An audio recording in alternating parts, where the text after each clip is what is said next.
ವಿಡಿಯೋದಲ್ಲಿ ನಿಮಗೆ if in case auto pay ಏನಾದರೂ ನೀವು ಎನೇಬಲ್ ಮಾಡ್ಕೊಂಡಿದ್ರೆ ಅದನ್ನು ಹೇಗೆ ಸ್ಟಾಪ್ ಮಾಡೋದು ಅಂತ ತೋರಿಸ್ಕೊಡ್ತೀನಿ ಬನ್ನಿ.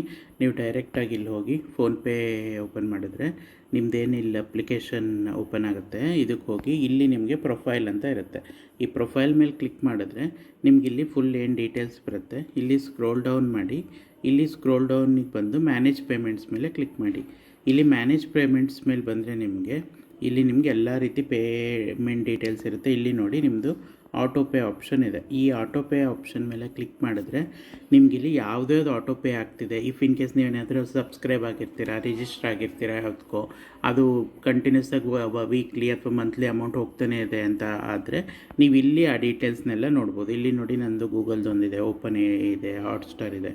ಇವಾಗ ಇದ್ರ ಮೇಲೆ ಸುಮ್ಮನೆ ಕ್ಲಿಕ್ ಮಾಡಿ ಇನ್ಸೈಡ್ ನಿಮ್ಗೆ ಇಲ್ಲಿ ತೋರಿಸುತ್ತೆ ನೀನು ಯಾವಾಗ ಎಷ್ಟು ಅಮೌಂಟ್ ಕೊಟ್ಟಾಗುತ್ತೆ, ಕ್ವಾರ್ಟರ್ಲಿನ, ಮಂತ್ಲಿನ, ವೀಕ್ಲಿನ, ಇಯರ್ಲಿನ, ಅದು ತೋರಿಸುತ್ತೆ. ಈ ಇಫ್ ಇನ್ ಕೇಸ್ ನೀವು ಪಾಸ್ ಮಾಡಬೇಕು ಅಂದರೆ ಈ ಪಾಸ್ ಮೇಲೆ ಕ್ಲಿಕ್ ಮಾಡಿ ಯಾವಾಗ ಟಿಲ್ ಮಂತ್ ಎಂಡ ಅಥವಾ ಇದನ್ನು ಕಸ್ಟಮ್ ಡೇಟಾರು ಕೊಡ್ಬೋದು.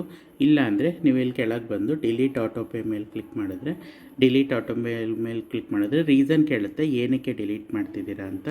ಇಫ್ ಇನ್ ಕೇಸ್ ಏನೋ ಒಂದು ರೀಸನ್ ಕೊಟ್ಟು ಪ್ರೊಸೀಡ್ ಕೊಟ್ಟರೆ ಡಿಲೀಟ್ ಆಟೋ ಮೇಲೆ ಕೊಟ್ಟು ಕನ್ಫರ್ಮ್ ಕೊಡಬೇಕು. ಕನ್ಫರ್ಮ್ ಕೊಟ್ಟಾದ್ಮೇಲೆ ನಿಮ್ಮದು ಕೋಡ್ ಕೇಳುತ್ತೆ. ನೀವು ಕೋಡ್ನ ಎಂಟರ್ ಮಾಡಿ ಡನ್ ಅಂತ ಹಾಕಿದ್ರೆ ನೋಡಿ ಆಟೋ ಪೇ ಡಿಲೀಟೆಡ್ ಸಕ್ಸಸ್ಫುಲಿ ಅಂತ ಬಂತು. ಈ ರೀತಿ ನೀವು ಆಟೋ ಪೇ ಎನೇಬಲ್ ಆಗಿದ್ದರೆ ಇದನ್ನು ಡಿಲೀಟ್ ಮಾಡ್ಕೋಬೋದು ಫೋನ್ಪೇಯಿಂದ. ಸೊ ಈ ವಿಡಿಯೋದಲ್ಲಿ ಇಷ್ಟೇ. ಈ ವಿಡಿಯೋ ನಿಮ್ಗೆ ಇಷ್ಟ ಆಗಿದ್ರೆ ಸಬ್ಸ್ಕ್ರೈಬ್ ಮಾಡಿ, ಸಪೋರ್ಟ್ ಮಾಡಿ. Thank you.